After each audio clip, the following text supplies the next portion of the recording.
عادت شرعی کسی کو تجہیل کی، کسی کے اوپر جہل ثابت کیا، جاہل کا طرح طرح کے انداز. یہ آپ طلبا آپ کو مجھ سے شاید زیادہ پتہ ہوں گے کہ کیا کیا انداز ہوتے ہیں. تو اس کا مطلب پہلے سے بنیادیں ہیں. تو جن میں پہلے سے شر کی بنیادیں ہیں تو اب وہ چھوٹا ہوگا تو ابھی اس کے پاس علم کم پہنچا ہے، درجے میں چھوٹے ہوتے ہیں بچے، تو وہ ان کے اندر شر کم ہوگا. اب جو یہ بڑے درجے میں پہنچتا جائے گا، اولا میں کم ہوگا تو ثانیہ میں کچھ بڑھ جائے گی شرارتیں اس کی، ثالثہ میں ہو سکتا ہے اور ترقی کرے. کہ پہلے اگر یہ پین چراتا تھا تو پورا پورا بستہ غائب کر جائے گا کتابوں کا.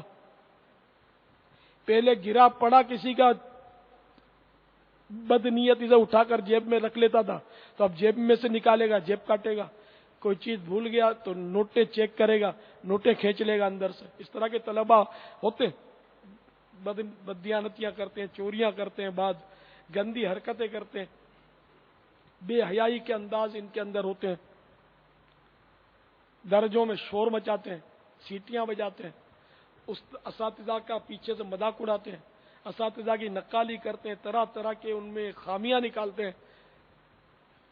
تو اس طرح اگر اس کے اندر برائی کی بنیاد ہے، اس کے اندر شر ہے، تو یہ سمجھو کہ وہ شر جو ہے وہ پروان چڑھتا جائے گا. اور یہ اگر علامہ فہامہ بن گیا تو ہو سکتا ہے کہ ایک امت اس کی وجہ سے تباہ ہو جائے. اگر زیادہ فسادی ہے تو کرتے ہیں، بعض ایسی فسادیں کرتے ہیں کہ بد مذہب جتنے بھی ہیں کیا ہے سب کے سب، مطلب ان کے اندر شر موجود تھا. جبھی تو علم دین پڑھ کر امت کو گمراہ کرنا شروع کیا. بے دین، بد مذہب اور طرح طرح کے مطلب یعنی کہ لوگ ہوتے ہیں کہ جو قرآن و حدیث پڑھ کر اس کے معنی غلط سلط بتا کر آگے پیچھے بیانات کے یا وہ حصے نکال کر وہ پیش کرتے ہیں اور لوگوں کو مطلب راہ سے بھٹکا دیتے ہیں. تو لوگ ان کے ظاہری وہ خد و خال اور چہرے بشرے پر جو سمجھتے کہ یہ بہت پہنچا ہوا ہے اور بہت صحیح آدمی ہے. تو بیچارے ان کی معلومات نہیں ہوتی، اس لیے ان کی باتوں میں آ جاتے ہیں، گمراہ ہو جاتے ہیں. تو بہرحال یہ کہ میرے میٹھے میٹھے اسلامی بھائیوں، خوب کوشش کیجئے کہ چاہے آپ کا پہلا درجہ ہے یا دور حدیث ہے، آپ اپنے مدنی اصولوں پر جمے رہیں، مدنی انعامات کو اپنے اوپر نافذ کر دیں، اس سے باہر نہ نکلیں. مدنی انعامات کے ذریعے آپ انشاءاللہ اپنے کردار کی اصلاح کرتے رہیں گے، بہت برکتیں انشاءاللہ حاصل ہوں گی.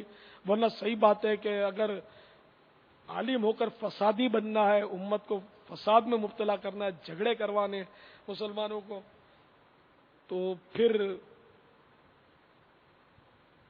آپ سمجھدار ہیں کیا کرنا چاہیے. وہ اتنا علم حاصل کر لیں جس سے فرائض درست ہو جائیں. جو فرض علوم ہے اور جو فرض عین علوم ہے بس وہی حاصل کریں اور بس اللہ اللہ کریں، دین کی خدمت کریں.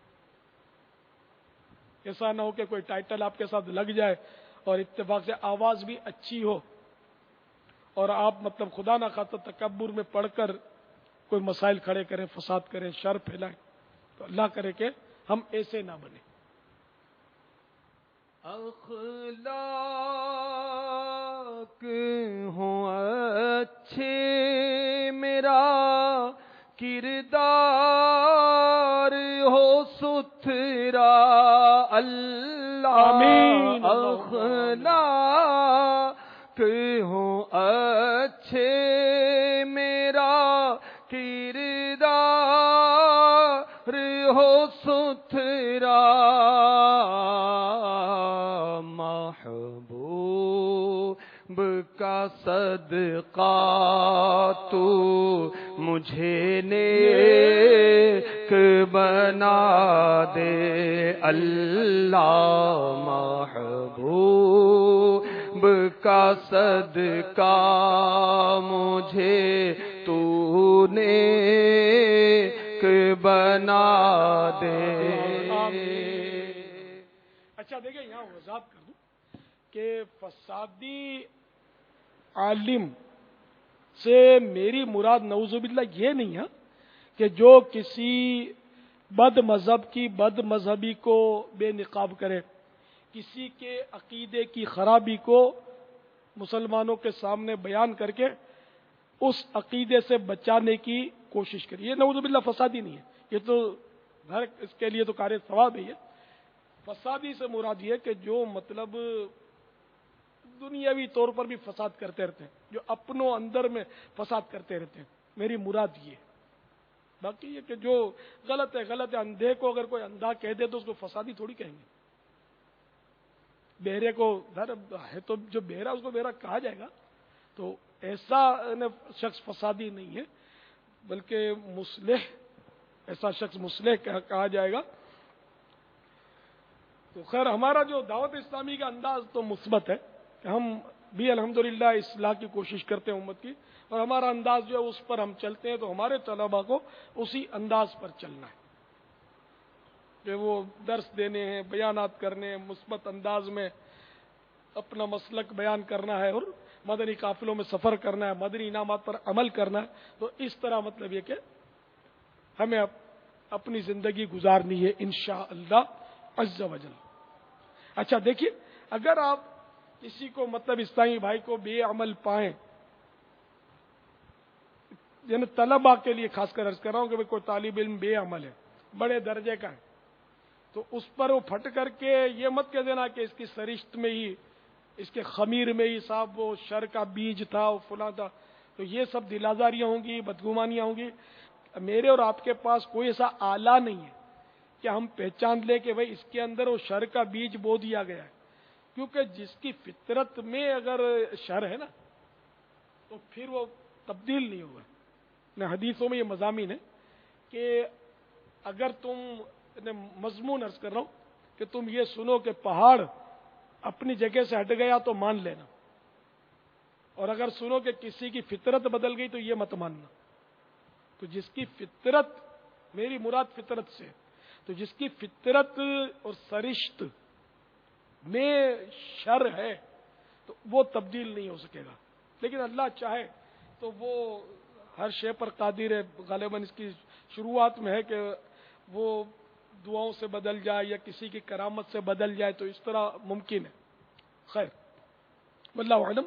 تو ہم یہ طے نہیں کر سکتے کہ جو شرارتی ہے, جو فسادی ہوتے ہیں, فسادی بدماش ہوتے ہیں, قاتل ہوتے ہیں, لیکن توبہ کرتے ہیں. یہ دعوت اسلامی میں اس کی بہت ساری مثالیں, توبہ کر کے وہ خوف خدا والے بن جاتے ہیں.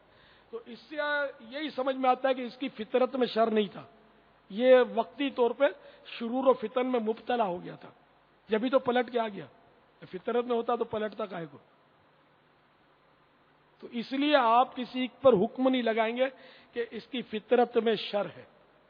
بس آپ دعا کریں, اگر کوئی شرارت کرتا ہے تو اس کے لیے دعا کریں کہ یہ صحیح ہو جائے.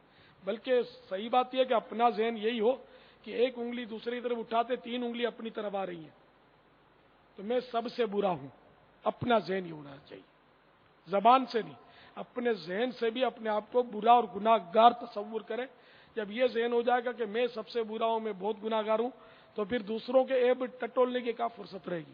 اپنی اصلاح پر بندہ کوشش کرے, اپنے عیوب کو دیکھتا رہے, کہ دوسروں کے عیوب ٹٹولنے کا ہمیں مکلف نہیں کیا گیا, بلکہ اس کی اجازت بھی نہیں دی گئی. واللہ تعالی اعلم ورسولہ اعلم عز وجل وصلی اللہ تعالی علیہ وآلہ وسلم.